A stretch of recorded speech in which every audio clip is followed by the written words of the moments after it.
and Hey, Lauren. DCFilmWall.com.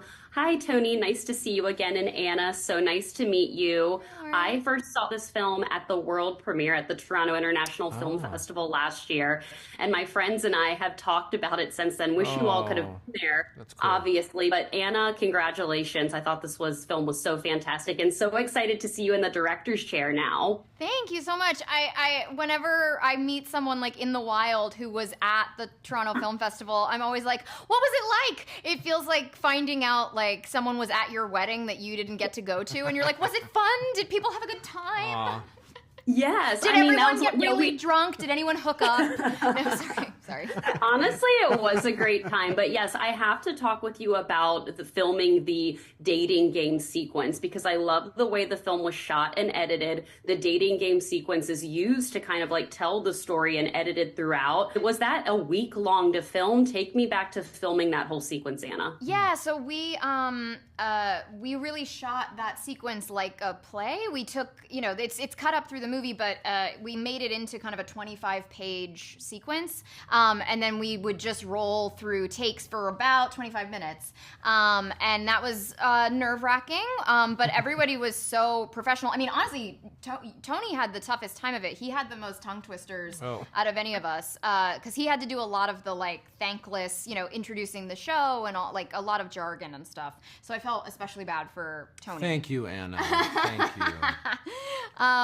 But I was very, very blessed with everybody's energy and professionalism because, yeah, we just kind of had to drill this thing over and over for around a week because it's such a big section of the movie. And, the camera was changing all the time. But, I'm amazed that people didn't start going crazy by the end of it. But the way she also choreographed it, like there was obviously the cameras that you see from that time period, but then there was the cameras to kind of show the real world, and then there was cameras in the booth in the back. And there was so many cameras I didn't even know were there until I saw the whole piece. Like you really had... Yeah. Well, I mean, and like annoyingly, we only had one official film camera. I think there was one day that we got two cameras when the full audience was there. Oh, yeah. But yeah, there were also all of these like vintage style cameras that were being fed into monitors. So that meant that sometimes a shot was both a wide and a close up because the monitor in the shot might be a close up on Tony. So you really had to be on top of things because you couldn't ever just go, oh, well, it's a big wide, so I can kind of phone it in because you're like, it might also be a close up depending on what each of these, sort of TV studio cameras is shooting. For sure. The production design was incredible. And I love that you said it was like a play. Daniel kind of said the same thing because it's like you're filming this kind of fake thing within the course of the movie. It was so well done. Well, when we first meet Cheryl, she is auditioning. Granted, it might not be the best audition because the casting directors are assholes. But do you two ever get nervous for an audition? And Tony, what was your most memorable audition? I used to get really, really, really anxious about it. There was one time I like fully ripped my pants during because I was sliding across the table. Anyways. But then I started to kind of reframe it that I was like, this might be the only time I get to do this material. And I was like, I'm just gonna use this opportunity to interpret it the best way I can, because even if I do get the gig, it's their interpretation of it. So then I kind of reframed it a little bit. I still get really, really... I get actually more nervous on set than I do in auditioning. Is that true? Yeah, because there's that thing of kind of like to prove yourself. Right, like they don't regret hiring me? Yeah. Yeah. That gets triggered, which is fun. No, I mean, I don't really have a great like story exactly, but there's something that happens in that audition scene that wasn't in the script that I just kind of asked the male actors in the scene. I was like, would you mind just trying this thing? There's like something right at the end where they make like a very specific comment about like nudity and whatever, and that is a verbatim thing that happened to me when I was 19. So I was like, I might cut this from the movie, but then it kind of turned out to be the first like real laugh of the movie. So I was like, okay, it stays in. Great. Also heartbreaking when they call your name and it's not you, it's I another know. person. Oh, that was another thing. I was like, oh, I think we need to hear someone say her name. And then I was like, oh, I can do a little physical comedy thing where It's rough. No, I like that. They were like, Cheryl, you're like, yeah? Yeah. Okay, never mind, bye. Well, that's they also are one of the reasons why I got on board with the title Woman of the Hour, because I was like, I like thought of the title and I was like, oh, I think that could work, because we suddenly had to change the title. And I was like, well, there is something about it that feels a little like self-aggrandizing, calling your movie Woman of the Hour. There's like something tricky about it. And then the fact that I was like, oh, we can put it exactly at that moment when I realized, like, oh, not me. And that kind of made it very funny to me that it's called Woman of the Hour, because it is decidedly not me. Oh, interesting. You do such a great balance with the comedic aspects of that as well. They are giving me the rap. Congratulations to the two of you. Anna, Twilight's my favorite franchise. I saw the Twilight, but I also saw the Joe Wright Pride and Prejudice, which I could watch that thing 20 more times today and be a happy girl. Me too, girl. A perfect Me too. film. It's a perfect film. It's a perfect film. So nice to chat with the two of you, and I'm so excited for audiences to see Woman of the Hour when it's on Netflix. Finally, Anna, I need you to direct more. I need to see what's on the next thing for you. That's so sweet. I will try.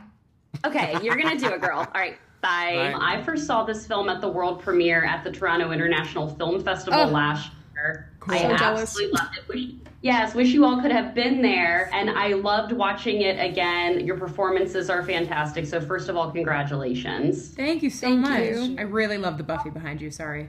Oh, it's I just get so compliments good. on Buffy. It's great. Yeah, Buffy's my fave. And talk about inspirational women. Well, all three of your characters have incredibly emotional and very traumatic scenes. So I'm honestly wondering, after you film those, how do you kind of decompress after? Kathryn, what do you do?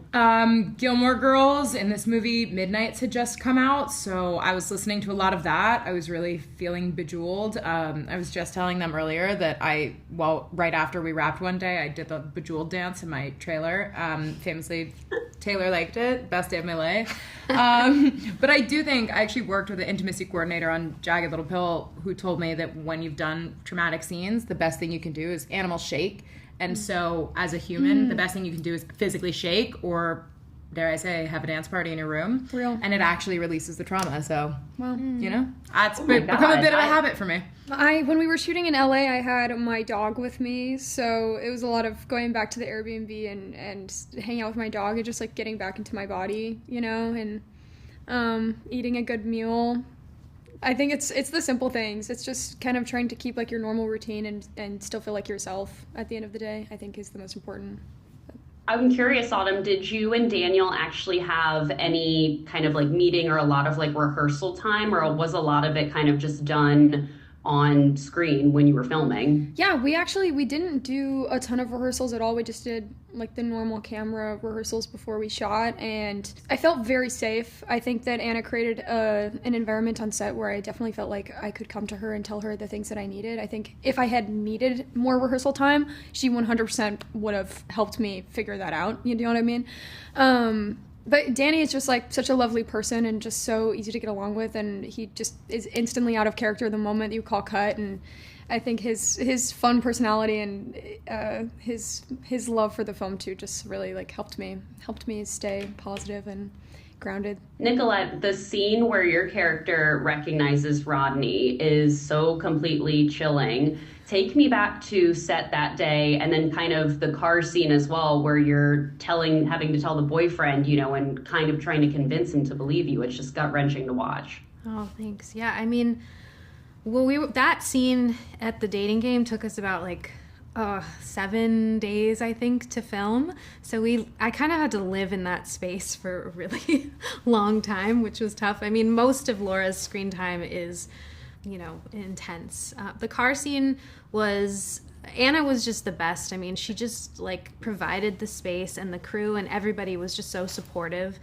that I felt like I could just get myself to a place where I could try to be as authentic as I could in that moment of somebody who lost somebody who was really dear to them and is confronted by seeing the person who she thinks committed this crime, which is very intense. Well, they are giving me the rap. The three of you were beautiful performances all the way around. We just have to go listen to Taylor Swift Midnights. Yeah, all of her. This is the direct takeaway. That's what we have to do to decompress. Yeah. I'm so excited for audiences to see Woman of the Hour when it's on Netflix this month. Thank you, ladies, so much for your time today. Thank you so much. I first saw this film at the world premiere at the Toronto International Film Festival a year ago. Saw it again over the weekend. Your performance just continues to wow me, and it's an incredible film. So first of all, congratulations to you. Thank you. I'm actually really jealous that you were able to be at the Toronto Film Festival, which, by the way, I just told Anna this. It's been one of those festivals that I've always wanted to be in, and I didn't get a chance to go. So I'm crushed. But at least you were there. I know. Well, I was there for you. I know it was a bummer that you guys couldn't make it last year because of the strike. But like I said, I thought your performance was so completely chilling as Rodney. The way he made women feel comfortable in scene, then taking that dark turn. I'm curious, in your research for him as an actor, what is it that helped you kind of get into his mindset the most? The most important, the golden nugget, the key to the door for me was the photographs that he took that the police released because of all the victims that we never got to know what happened to them, and they released them to see if somebody could help them. So I got a hold of this I think it was 200, 300 images, and I just went through them. I actually printed them out and I put them on a wall. And I just had them on a wall, and I was looking at them, and that was my I don't know, that's how I entered into Rodney, because I got to, again, what you described, the ability of making somebody feel safe and capture them and really get to know them, their essence, and then all of a sudden just that snap, or if somebody said something, those triggers. So that was everything to me. And speaking of the triggers, one of the best scenes in the movie is when your character Rodney and Anna's character Cheryl do like the pre-date, and you can see she says something and it triggers him. It's just so chilling. Take me back to set that day and working with Anna, but from a director standpoint as well. Yeah, that day is very clear in my mind because it was my first day. Like that was day one for me, and I think day two for Anna. It was on the page. It was written differently. There was more of a thing with the waitress spilling a drink, and I don't know. I think there was a discussion of it not being necessary. That it was more between what was happening in between these two characters. I am so grateful that was my day one, because it really launched me, and I felt like. Sometimes like that's kind of like an important peak in the movie, right? So sometimes when you start there and then you kind of go back, there's more of like, that's my destination, and you can kind of play the colors that are in between that moment and the other moments, So I remember that day clearly, and again, Anna was acting in front of me and then grabbed the monitor and ran out and came back and gave a note, and she was doing it all. So it was inspiring to watch her do it, in such a easy way for her. Like I think it came natural to her. That's so cool. So, and I love hearing the acting process about that. So when did you film the actual dating game sequence, and how long did that sequence take? Yeah, so that was another cool sequence. And again, Anna, actor first, she understands what it takes and how you can really get the best from your actors from the moment, because that scene is like kind of cut throughout the whole film, right? All the little moments. Right. But the way that we shot it, we actually rehearsed it over the weekend a few times with everybody. Tony, Anna, everybody, was there. Even some audience members and stuff like that, like Nicolette was, I believe she was there. But anyways, the point of the story is it was a 25 page scene, and we shot it all as one play, like a one act play, or, the real show, it just from start to the end. So that allowed us to feel comfortable and to kind of play around more, and it didn't feel so little chunks here and there, and that's just all Anna thinking ahead and what could best serve the movie. So yeah, I love that. It was like entering into like a little play inside the movie. It is entering into a little play inside the movie. I love that perspective on it. Well, last question for you. I was just speaking with Autumn, and I was asking her about how much rehearsal time you actually guys had together prior to filming, and she said that you were amazing to work with and that you guys did actually get that rehearsal time. I know a lot of the times in production you don't get that rehearsal. So what was it like working with Autumn, since her character is so essential to Rodney's ultimate downfall? Dude, I have a thing. Autumn Best is the best. Like literally, she's great. She's it's I believe it's one of her first things, you know. I remember how nervous she was and how eager and excited she was, and it was great. I loved her energy. I loved working with her. She was just so ready. I remember those scenes in the desert actually were one of the coldest days in We shot that in Palmdale, and it was like 5 in the morning or 6 in the morning. The sun just barely came out. The sand was cold like glass. Like it was just freezing. It was like a cold plunge. And poor little Autumn is wearing nothing, and I can't complain. At least like I had a shirt on, you know.